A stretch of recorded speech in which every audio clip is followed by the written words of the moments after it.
নবী আমার ঘরে এসে দেখে খাদিজার চোখে পানি। নবী আমার খাদিজার মাথাটাকে কোলের উপরে রাখলেন। নবী আমার ডাক দিয়ে কয় খাদিজা কি হয়েছে? তাকাইয়া দেখে খাদিজা হাসে। নবী আমার বলে খাদিজা হাসো কেন? কয় নবী আমি হাসতেছি, আমি দুনিয়ার থেকে বিদায় নিব আপনার কোলের উপরে। এর থেকে আরামদায়ক, এর থেকে শান্তি আর কিছু হতে পারে না। পরক্ষণে তাকাইয়া দেখে খাদিজার দু চোখে পানি, কান্নার আওয়াজ। খাদিজা কান্দে। আল্লাহর নবী ডাক দিয়ে কয় খাদিজা কেন কান্না করো? কিসের জন্য কান্না করো? কয় নবী আমার ভয় হয়। কয় কিসের ভয়? কয় নবী ওই অন্ধকার কবরে আমি কেমন করে শুইব? ওই অন্ধকার কবরের ভয়। ও কলিজার যুবক, যাকে আল্লাহ তাআলা নিজে সালাম পাঠায়, যার ব্যাপারে আল্লাহ তাআলা বলেন নবী আমি খাদিজার উপরে বড় রাজি, ওই খাদিজাও চোখের পানি ছেঁড়া ছেঁড়া কান্না করে। ডাক দেয়া বলে ইয়া রাসূলুল্লাহ, ইয়া হাবিবাল্লাহ, আমার বড় ভয় হয় আমার ইন্তেকালের পরে আপনার গায়ের একটা জুব্বা দিয়ে আপনি আমার কাপড়ের কাপড় বানাইয়া দিবেন। কারণ নবী আমার বড় ভয় হয় ওই অন্ধকার কবরে যখন আমাকে রাখবে, কবর যদি আমাকে চাপ দিতে চায়, আমি ডাক দিয়া বলবো রে কবর তাকাইয়া দেখ, রহমাতাল লিল আলামিন নবীর গায়ের জুব্বা আমার গায়ের ভিতরে আছে, চাপ দিও না। কয় নবী আপনি আমাকে নিজ হাতে অন্ধকার কবরে রাখবেন। মাটি চাপা দিয়া যখন সকলে চলে যাবে, সকলে যার যার বাড়িতে চলিয়া যাবে, আপনি আমার কবরের সামনে দাঁড়াইয়া থাকবেন। ওই অন্ধকার কবরে মুনকার নেকিরের জবাব আমি দিতে পারবো না, আপনি আমার প্রশ্নের জবাবগুলো দিয়ে দিবেন।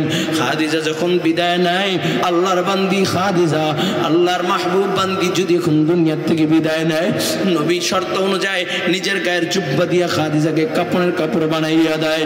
নবী নিজ হাতে খাদিজাকে নিয়ে অন্ধকার কবরে নামিয়া যায়। মাটি চাপা দিয়া যখন আল্লাহর নবী কবরের পাশে দাঁড়াইয়া কান্দে, সকল সাহাবীরা বিদায় নেয়। আবু বকর ডাক দিয়া বলে নবী আপনি যদি কান্না করেন আমরা সহ্য করতে পারি না। ও নবী আপনি কান্না কইরেন না, কান্না কইরেন না। নবী আমার ডাক দিয়া কয় আবু বকর আমার খাদিজা বলেছে আমি যেন তার প্রশ্নের জবাব, কবরের প্রশ্নের জবাবগুলো দিয়ে দেই। আল্লাহর নবী কবরের সামনে দাঁড়াইয়া অপেক্ষা করতেছেন প্রশ্নের জবাব দিবেন। এমন সময় জিবরাইল আমার নবীর সামনে হাজির।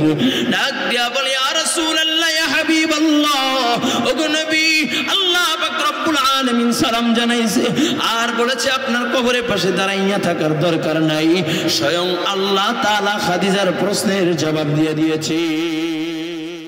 নোয়াখালী মানুষ কিন্তু একটু বুদ্ধি রাখে বেশি, ঠিক রাগ করতেছেন হুজুর? কারণ নোয়াখালী মানুষদেরকে আল্লাহ মেধা দিয়েছে, ঠিক কিনা জোরে বলেন? শুধু তাই না, নোয়াখালীর মানুষদেরকে আল্লাহ তাআলা আলাদা এক বুদ্ধি দিয়েছেন, তাদের বুদ্ধির কাছে গোটা জাতি হার মানে, ঠিক কিনা জোরে বলেন? আল্লাহ কবুল করেন বলে আমিন। আর এই বুদ্ধিকে ইসলামের জন্য কবুল করুন, জোরে বলে আমিন। নোয়াখালীর মানুষ দাঁড়াইয়ে বলতে পারে হুজুর আপনারা মাত্র কয়েকটা মানুষ, হুজুর মানুষ, আপনারা আবার ইসলাম কেমনে প্রতিষ্ঠা করবেন? আপনাদের সাথে তো আমেরিকা নাই, ইউরোপ নাই, চীন রাশিয়া নাই, আপনাদের সাথে বিশ্বের পরাশক্তিগুলো নাই, আপনারা কেমনি ইসলাম প্রতিষ্ঠা করবেন? আমি নোয়াখালীর ভাইদেরকে বলতে চাই, ও নোয়াখালীর ভাই ভালো করে শোনো, আমাদের সাথে ইসলাম, আমাদের সাথে বিশ্বের পরাশক্তি নাই, আমাদের সাথে ইউরোপ আমেরিকা নাই, আমাদের সাথে চীন রাশিয়া নাই, কিন্তু আমাদের সাথে একজন আছেন, তিনি কে? এত আস্তে নোয়াখালীর ভাষায় বলেন তিনি কে? আরো জোরে বলেন তিনি কে? উচ্চ স্বরে বলেন তিনি কে? জবান খুলে বলেন তিনি কে? আল্লাহ তাআলা যদি কারোর সাথে তাকে কোনো ভয় আছেনি? জোরে বলো ভয় আছে? কলেজের যুবক, আমার নবী সরকারে তো আলম নবী রাহমাতাল লিল আলামিন নবী মুহাম্মদুর রাসূলুল্লাহ সাল্লাল্লাহু আলাইহি ওয়াসাল্লাম নবী আমার সাহাবায়ে কেরামদেরকে ভাষণ দিলেন, ও আমার সাহাবায়ে কেরাম, বদর প্রান্তরে কাফেররা মুসলমানদের রক্ত চোষার জন্য, ইসলাম ও মুসলমানকে ধ্বংস করার জন্য, আল্লাহ ও আল্লাহর রাসূলের দ্বীনকে ধ্বংস করার জন্য বদর প্রান্তরে হাজির হয়ে গিয়েছে। আমি আল্লাহর দ্বীনকে প্রতিষ্ঠার জন্য, আল্লাহর দ্বীনকে বিজয় করার জন্য, আল্লাহর দ্বীনকে হেফাজতের জন্য আমি কিছু আল্লাহর সৈনিক চাই, যারা জীবন দিবে, লড়াই করবে। কোন কোন আল্লাহর সৈনিক তৈরি আছো? নবী যখন ডাক দিয়েছেন, নবীর ডাকে সাড়া দিয়ে 313 জন লাব্বাইক বলে দাঁড়িয়ে গিয়েছেন। একটু চিল্লায় বলেন আল্লাহু আকবার। 313 জনকে নিয়ে বদর প্রান্তরে হাজির, বিপক্ষে 1000 সৈন্য, অস্ত্রের কোনো অভাব নাই, ঘোড়া তরবারির কোনো অভাব নাই, কিন্তু মুসলমানরা শূন্য হাত, খালি হাত, খোদার তাড়নায় ছটফট করে পেট পিটির সাথে লেগে গেছে। এমন সময় নবী দুর্বলদেরকে নিয়ে যখন বদর প্রান্তরে হাজির হয়ে গেছে, অস্ত্রের হুঙ্কার আর ঝুঙ্কার দেখা নবী আমার চোখের পানি ছেড়ে দিলেন, দুইটা হাত নবী আমার আসমানের দিকে তুলে দিলেন। সাহাবায়ে কেরাম বলেন, হাদিসের রাবী বলেন, যখন নবী দুইটা হাত উঠাইয়া দিলেন, নবীর চোখের পানি পড়ে আর হাত দুইটা আস্তে আস্তে উপরের দিকে উঠে, উপরের দিকে উঠে, উপরের দিকে উঠে, উঠতে উঠতে এত দূর উঠেছে নবীর বগলের নিচের সাদা অংশগুলো দেখা যাচ্ছে। নবী আমার ডাক দিয়ে বলে, আল্লাহ,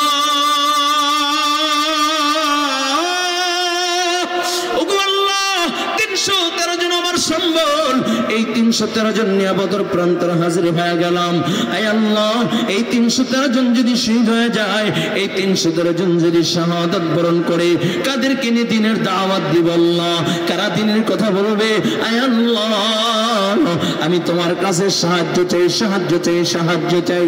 আল্লাহ তাআলা ডাক দিয়ে বলে, হাবিব, চোখের পানি মুছে ফেলুন, আপনি সাহায্য চাবেন আর আমি আল্লাহ সাহায্য করবো না, তা হবে না।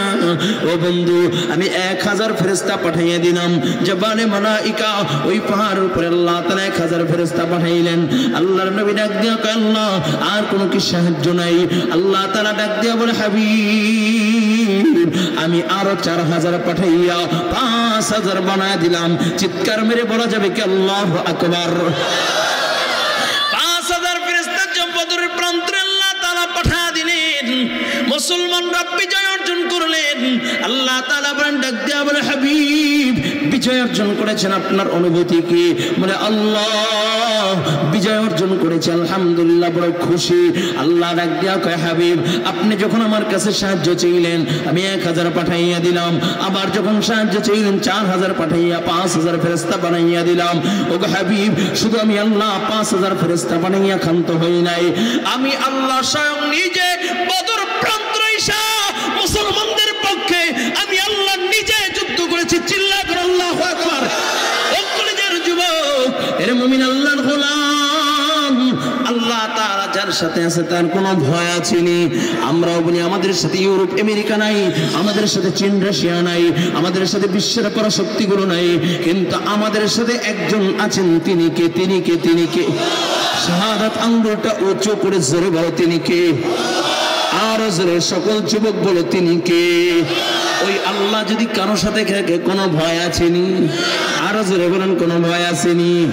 আরো জোরে আওয়াজ করে বলেন, কোনো ভয় আসেনি? মানুষ সব চিন্তা করত জামাত ইসলাম এবং চরমনাই বোধ হয় জীবনে কোনোদিন এক হবে না, সাপ আর বেশি। কিন্তু আলহামদুলিল্লাহ, এখন ইসলামের স্বার্থে, মানবতার স্বার্থে আলহামদুলিল্লাহ একটা ঐক্য সমঝোতা হয়েছে, ঐক্যবদ্ধ সমঝোতা। মানে এটা যার যার দল, যার তার ভিন্ন বিষয়, কিন্তু দেশ ও মানবতার জন্য, ইসলাম ও মানবতার খেদমতে একটা সমঝোতা হয়েছে, যে সমঝোতা হলো ইসলামের জন্য, মানুষের জন্য। আর এই সমঝোতার কারণে যদি ওলামায়ে ইকরাম তোমাদেরকে ডাক দেয়, আগামীতে তোমাদের কাছে যদি একটা বাক্স আসে, ওলামায়ে ইকরাম যদি তোমাদেরকে ডাক দেয় ইসলামকে বিজয় করার জন্য, আল্লাহর দ্বীনকে বিজয় করার জন্য, যা কিছু প্রয়োজন, জানের প্রয়োজন, মালের প্রয়োজন, রক্তের প্রয়োজন, জীবন দেওয়ার প্রয়োজন, ফ্যাসিস্টদের, নব্য ফ্যাসিস্টদের বিরুদ্ধে যদি লড়াই করার প্রয়োজন হয়, তৈরি আছে ইনশাআল্লাহ। কে কে তৈরি আছে? আল্লাহু আকবার। তৈরি আছেন ইনশাআল্লাহ? আল্লাহ হাতগুলোকে ইসলামের জন্য কবুল করো। আরো জোরে বলো না আমিন? আরো জোরে বলো না আমিন? এখন আসেন, আমি শুরুতে বলেছিলাম আল্লাহর ওলি হলে কি লাভ, আল্লাহর ওলি হলে কি লাভ। ও বাবা, আমি আয়াতে কারিমা তেলাওয়াত করেছি, ইন্না আউলিয়া আল্লাহি লা খাউফুন আলাইহিম ওয়ালা হুম ইয়াহজানুন। এই আয়াতের প্রসঙ্গে কয়েকটা কথা বলবো, একটু দিলের কানটা লাগায়া দেন। আচ্ছা, ছোট্ট একটা মিসাল দিয়ে না দিলেই হয় না। আমার যুবক ভাইয়ের অনেকের কষ্ট পাচ্ছেন, একটা মিসাল দিচ্ছি কোরআন থেকে। অনেক বলবো হুজুর রাজনীতির আলোচনা করেছে, ব্যাখ্যা না দিলে তো হবে না। জি, কি জন্য?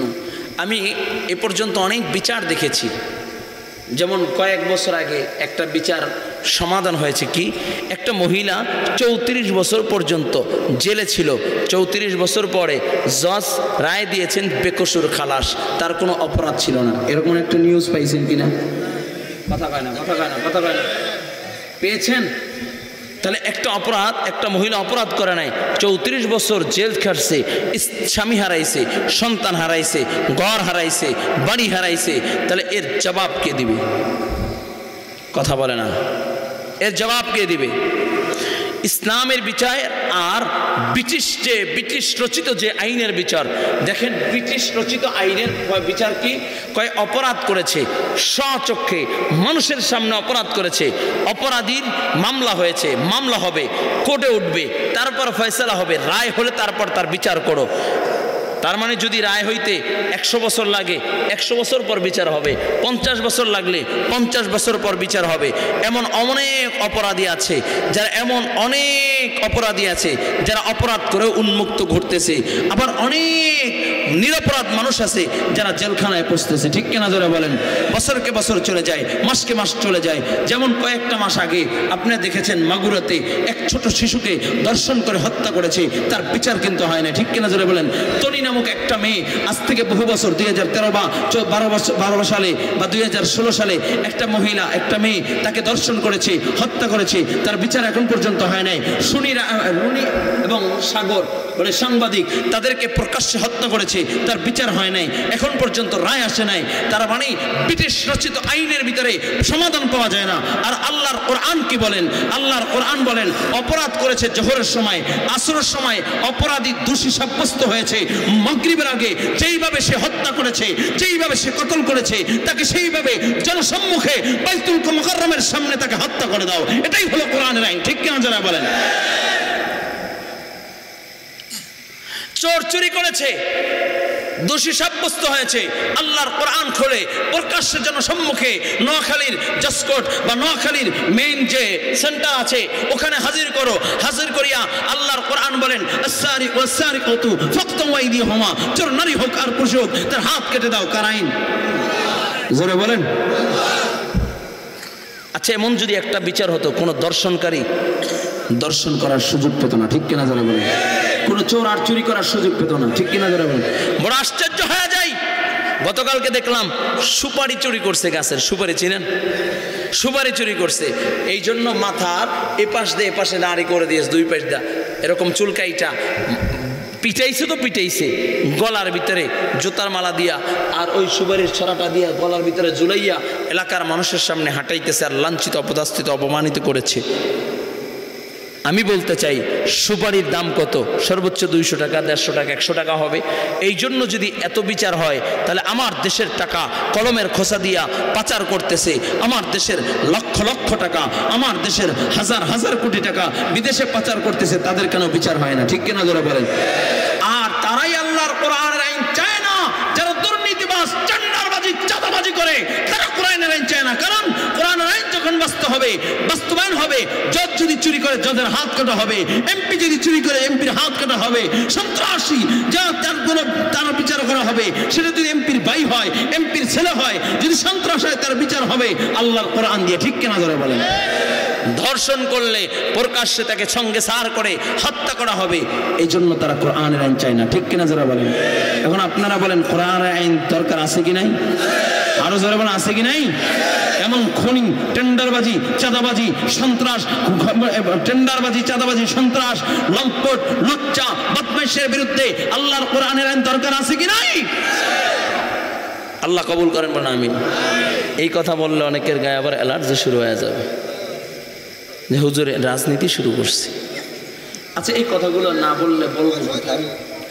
এই কথাগুলো যদি এখানে না বলতে পারি, তাহলে কি মন্দিরে যায় বলবো? কথা কয় না, কথা কয় না, কথা কয় না। আল্লাহ কবুল করেন বলেন আমিন। আরে কলেজার যুবক, আল্লাহর ওলি হলে কি লাভ? আর আল্লাহর ওলি যারা, তাদের দাম কেমন? আয়াতে কারিমার আলোচনা করার আগে একটা ঘটনা বলি। শাহ ওয়ালিউল্লাহ মুহাদ্দিসে দেহলভী রাহমাতুল্লাহি আলাইহি নাম শুনছেন? শাহ ওয়ালিউল্লাহ মুহাদ্দিসে দেহলভী রাহমাতুল্লাহি আলাইহি জবরদস্ত একজন বুজুর্গের নাম। আল্লাহর ওলি শাহ ওয়ালিউল্লাহ মুহাদ্দিস দেহলভী রাহমাতুল্লাহি আলাইহি কয় কত বড় আলেম, কয় উপমহাদেশের যত শাইখুল হাদিস আছে, যত আলেম আছে, তাদের হাদিসের সনদ যার সাথে যায় মিলে সে হলো শাহ ওয়ালিউল্লাহ মুহাদ্দিস দেহলভী রাহমাতুল্লাহি আলাইহি। চিৎকার মেরে বলেন আল্লাহু আকবার। আমাদের হুজুর হাদিস পড়ায়, কয় হাদিসের সনদ যখন পড়ে কয় উপমহাদেশের সকলার সনদ শাহ ওয়ালিউল্লাহ মুহাদ্দিস দেহলভীর সাথে মিলে, ঠিক কিনা যারা বলেন? ওই শাহ ওয়ালিউল্লাহ মুহাদ্দিস দেহলভী রাহমাতুল্লাহি আলাইহি আল্লাহর ওলি শাহ ওয়ালিউল্লাহ মুহাদ্দিস দেহলভী রাহমাতুল্লাহি আলাইহি টেনশন করতেছেন, চিন্তা করতেছেন। চিন্তা করতে করতে করতে করতে আল্লাহর ওলি ঘুমায় গেছে গা, খুব অসুস্থ, চিন্তা করতে করতে ঘুমায় গেছে। এমন সময় স্বপ্নের যুগে দেখে মদিনার নবী মুহাম্মদুর রাসূলুল্লাহ। জোরে আওয়াজ করে বলেন সাল্লাল্লাহু আলাইহি ওয়াসাল্লাম। আল্লাহর নবী স্বপ্নের যুগে এসে বলে আসসালামু আলাইকুম ইয়া ওয়ালি আল্লাহ, আসসালামু আলাইকুম ইয়া ওয়ালি আল্লাহ। আল্লাহর নবী সালাম দিয়ে ফেলছে। নবী আমার ডাক দেয়া কয় ইয়া ওয়ালিউল্লাহ, কেন এত চিন্তা করতেছো, টেনশন করতেছো? কেন নবী আমি টেনশন করতেছি, আল্লাহ তাআলা আমাকে দুইটা সন্তান দিয়েছেন। একটা হলো শাহ আব্দুল আজিজ দেহলভী, আরেকজন হলো শাহ আব্দুল হাই দেহলভী। দুইটা সন্তান আল্লাহ তাআলা আমাকে দিয়েছেন। এখন পর্যন্ত আলেম হয় নাই, হাফেজ হয় নাই, হাদিস শিখে নাই। আমি এই জন্য টেনশন করতেছি, আমার ইন্তেকালের পরে তারা কেমনে আলেম হবে, কেমনে হাফেজ হবে, কেমনে হাদিস শিখবে, এই জন্য আমি বড় টেনশন করতেছি। নবী আমার ডাক দিয়া কয় আল্লাহ, তুমি কি আল্লাহর কোরআন পড়ো নাই? আল্লাহ তাআলা বলে ইন্না আউলিয়া আল্লাহ লা খাউফুন আলাইহিম ওয়ালা হুম ইয়াহজানুন।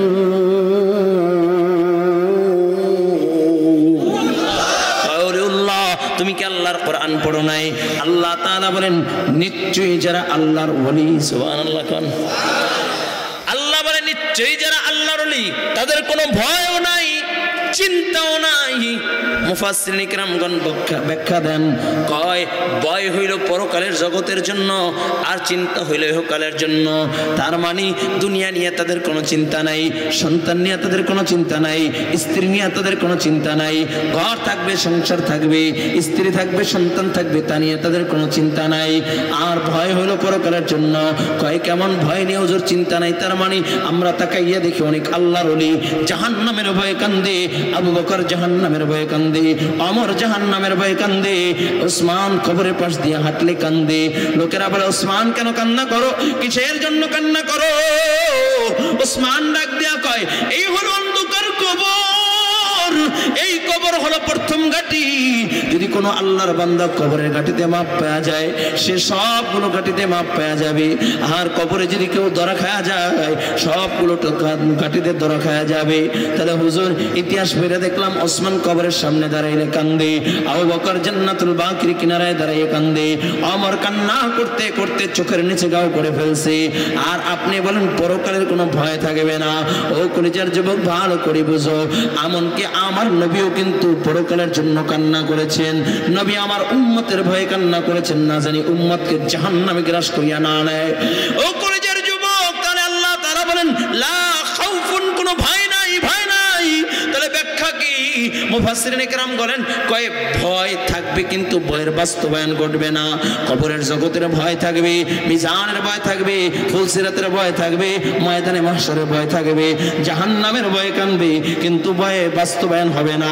আল্লাহর ওলি যারা দুনিয়ার থেকে বিদায় নিবে, কবরের জগতে যাওয়ার সাথে সাথে কবরটাকে আল্লাহ তাআলা জান্নাতের বাগান বানায় দিবে। ঈমানদার মুমিন আল্লাহর ওলি যখন অন্ধকার কবরে চলিয়া যাবে, কবরে রাখার সাথে সাথে দুইজন ফেরেশতা চলে আসবে, বলবে মান রব্বুকা, বলবে রব্বি আল্লাহ, ওয়া মান দীনুকা, বলবে দীনুল ইসলাম। আমার নবীর দিকে ইশারা করে বলবে একে কি চিনো? আল্লাহর ওলি ডাক দিয়া বলবে কেনই বা চিনবো না? এ হলো মায়ার নবী নবী রাহমাতাল লিল আলামিন নবী মুহাম্মদুর রাসূলুল্লাহ সাল্লাল্লাহু আলাইহি ওয়াসাল্লাম যেই মাত্র কবরের প্রশ্নের জবাব দিয়ে দিবে আল্লাহ পাক রব্বুল আলামিন বলবে রে কবর আমার বান্দার জন্য কবরটাকে প্রশস্ত করিয়া দাও যত দূর নজর যায় তত দূর প্রশস্ত করিয়া দিবা কবরে জান্নাতি বিছানা বিছাইয়া দাও কবরের সাথে জান্নাতের সাথে কালেকশন করিয়া দাও জোরে বলো সুবহানাল্লাহ আর যদি বাবা আল্লাহর ওলি হইয়া না বিদায় না নাও ঈমান আমল যদি মজবুত না থাকে ওই অন্ধকার কবরের বাসিন্দা যদি হইয়া যায় অন্ধকার কবরে রাখার সাথে সাথে মুনকার নেকির প্রশ্ন করবে মান রব্বুকা বলবে লা আদরি ওমান দীনুকা বলবে লা আদরি আমার নবীর দিকে ইশারা করে বলবে কি কি চিনো তখন বলবে না না চিনি নাই যেই মাত্র বলবে চিনি নাই আল্লাহ পাক রব্বুল আলামিন ডাক দিয়া বলবে রে কবর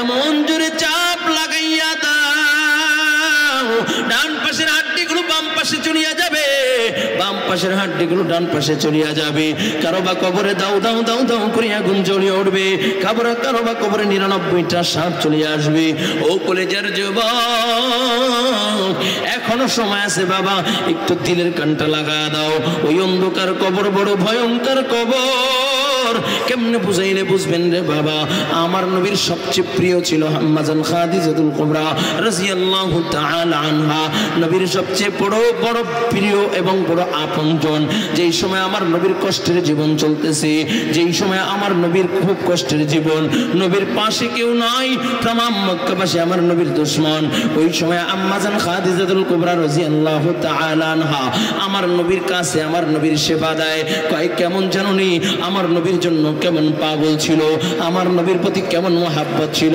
যেদিন আম্মাজান খাদিজাকে বিবাহ করে আম্মাজান খাদিজাতুল কুবরাকে যখন আমার নবী বিবাহ করে 40 মণ স্বর্ণ নিয়ে বিবাহ করে কিন্তু আমার নবীর ঘরে আয়েশা সব স্বর্ণ সব সম্পদ আল্লাহর রাহে দান করে দেয় মক্কার 10 জন ধনাত্মবান ব্যক্তির ভিতরে একজন ছিল সব দৌলত সব সম্পদ আল্লাহর রাহে খরচ করে ফেলায় একদিন নবী আমার তাকাইয়া দেখি খাদিজা তার শরীরের জামাটা বলে 40টা পট্টি দেওয়া 40টা তালি দেওয়া ওই তালিওয়ালা জামাটাকে আবার নবী তালি দেয় নবী আমার ডাক দিয়া বলো খাদিজা এই সিরাজ আমাকে আবার কেন তালি দাও খাদিজা ডাক দিয়া বলে নবী আমি তো দুনিয়া চাই না আমি তো আমার মালিককে চাই আমার নবীর জন্য কত আপন আমার নবীর জন্য কত মায়া আমার নবী যখন দিনের বেলা দাওয়াত দেয় কুলু লা ইলাহা ইল্লাল্লাহ তুফলিহুন কুলু লা ইলাহা ইল্লাল্লাহ তুফলিহুন দাওয়াত দিতে গিয়া আমার নবীর উপরে চর মারে আবু জাহেল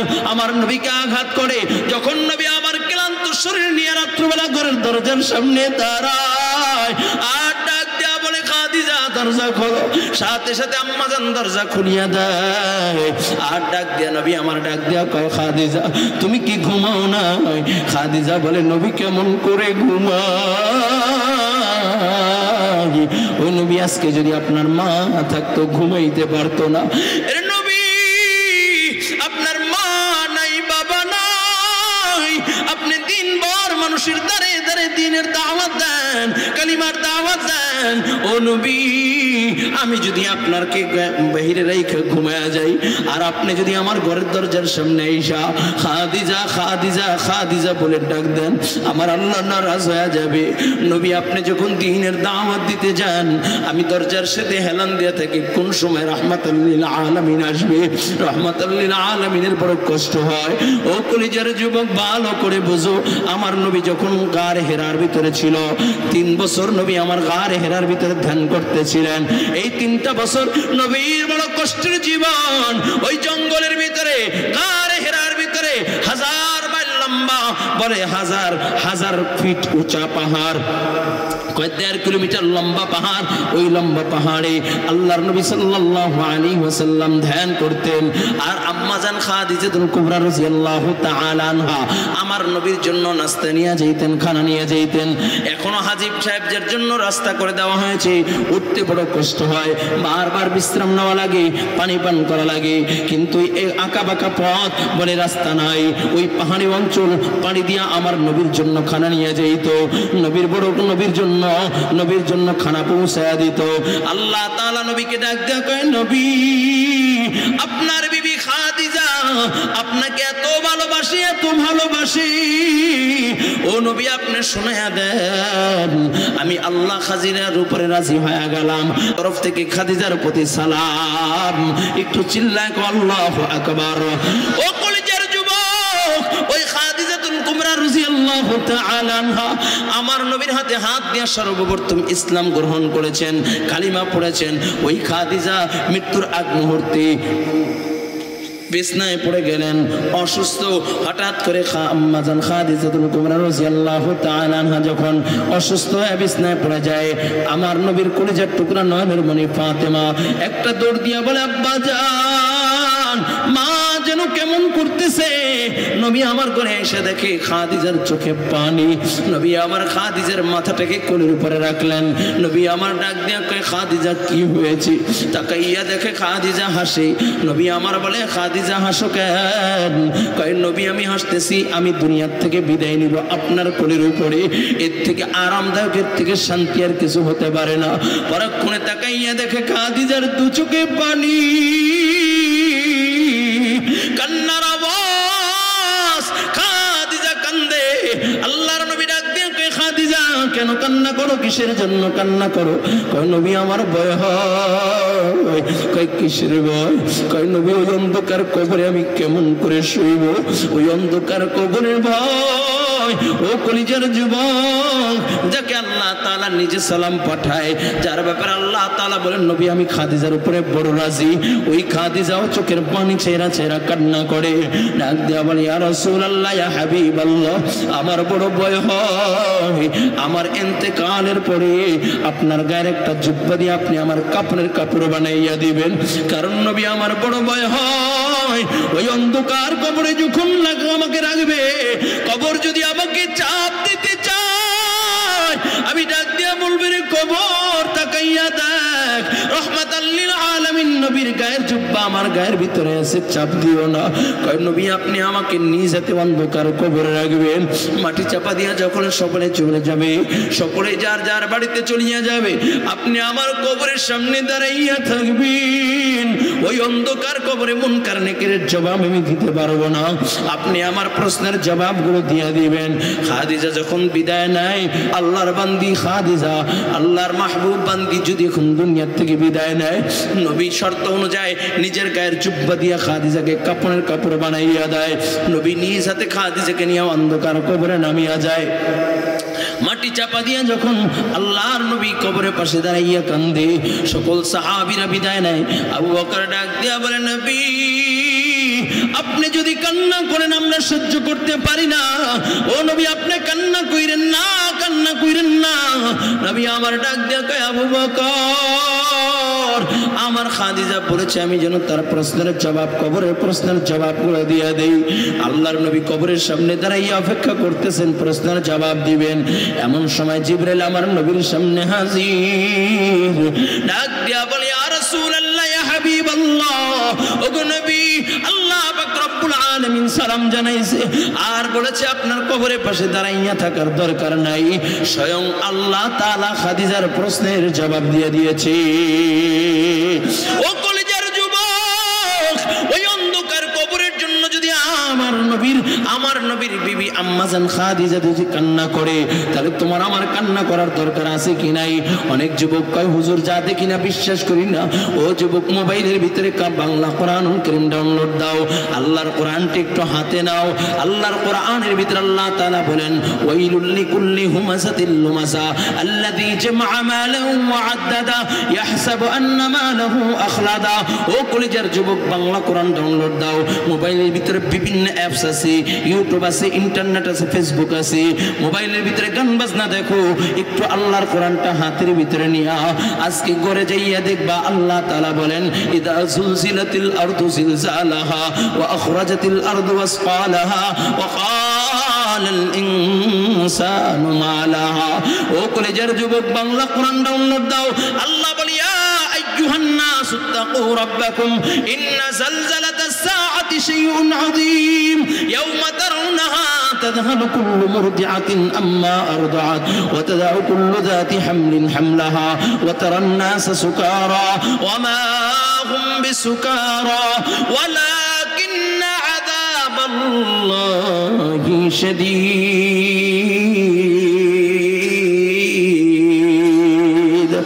ও কলেজের যুবক, কবরে আযাব বড় ভয়ঙ্কর, ওই কবরে আযাব বড় ভয়ঙ্কর আযাব। এখনো সময় আছে রে বাবা, ওই কবরে আযাব কিন্তু ভয়ঙ্কর আযাব। এখনো সময় আছে, গুনাহ ছেড়ে দাও, আল্লাহর মাহবুব বান্দা হয়ে যাও। গুনাহ ছেড়ে দাও, আল্লাহর প্যারা পছন্দের বান্দা হয়ে যাও। গুনাহ ছেড়ে দাও, আল্লাহর প্যারা পছন্দের বান্দা হইয়া দুনিয়া থেকে বিদায় নাও। ও কলেজের যুবক, যদি বলো হুজুর এখন পর্যন্ত আমি যুবক মানুষ দুনিয়ার রং তামাশা ভালো করে দেখি নাই, তাকাইয়া দেখো কত যুবক দুনিয়ার থেকে বিদায় নেয়, রোড অ্যাক্সিডেন্টে বিদায় নেয়। গতকালকেও যখন আমি চাঁপাইনবাবগঞ্জ যাচ্ছিলাম, চোখের সামনে হঠাৎ করে দেখি রাস্তার ওপাশ দিয়া একটা বাস যাত্রী সহ একটা বাস বলে রাস্তার আইল্যান্ডের সাথে মাইরা দিয়েছি। রক্তাক্ত অবস্থায় মানুষের আত্মচিৎকার, বাঁচাও বাঁচাও, কেউ ধরার নাই। কত যুবক মোটরসাইকেল অ্যাক্সিডেন্ট করে দুনিয়ার থেকে বিদায় নেয়, কত মানুষ লঞ্চ ডুবিয়ে দুনিয়ার থেকে বিদায় নেয়, কত মানুষ আগুনে পুড়িয়ে দুনিয়ার থেকে বিদায় নেয়। ও যুবক কেমনে বুঝাইলে বুঝবা? ওই যে কয়েক মাস আগে মাইলস্টোন স্কুলে বিমান বিধ্বস্ত হয়ে কত আল্লাহর বান্দা দুনিয়ার থেকে বিদায় নিয়েছি। ছোট ছোট বাচ্চারা জীবনে কোনোদিন ভাবে না তার হায়াত এখানে শেষ হয়ে যাবে। হঠাৎ করে আত্মচিৎকার এক আল্লাহর বান্দা শোনায়, বলে হুজুর আমাকে আল্লাহ তাআলা সন্তান দিয়েছেন, আমার সন্তান ওই মাইলস্টোন স্কুলে পড়ে, বড় স্বপ্ন নিয়ে স্কুলে গিয়েছিল। আমার বিবিও সন্তানকে যখন ছুটির টাইমে আনার জন্য গেছে, গেটে দাঁড়ানো, ছুটির 10 মিনিট আগ মুহূর্তে হঠাৎ করে বিকট আওয়াজ, দেখে আগুন আর আগুন, আর ছোট বাচ্চাদের কান্নার আওয়াজ, বাঁচাও বাঁচাও বাঁচাও, কান্নার আওয়াজ। আমার বিবি সইতে না পেরা সন্তানের জন্য পাগল পারা হইয়া ভিতরে দৌড় দিল, কিন্তু আমার সন্তান অন্য গেট দিয়ে বের হয়ে গেছে। আমার বিবি আগুনে পুড়িয়া লাশ হয়ে গেছে, আমার বিবি ছাই হয়ে গেছে, কিন্তু আমার সন্তানটা এখনো জীবিত আছে।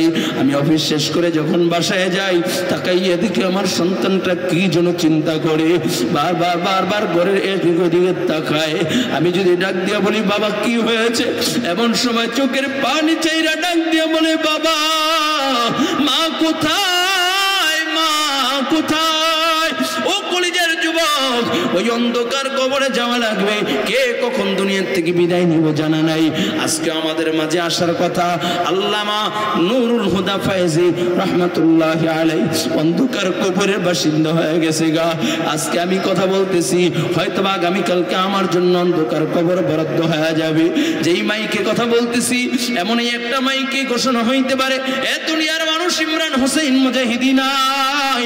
ও কলিজার যুবক, আমার পাশেই মুহাদ্দিস সাহেব হুজুর শাইখুল হাদিস সাহেব, আগামী কালকে ঘোষণা হইতে পারে শাইখুল হাদিস সাহেব নাই।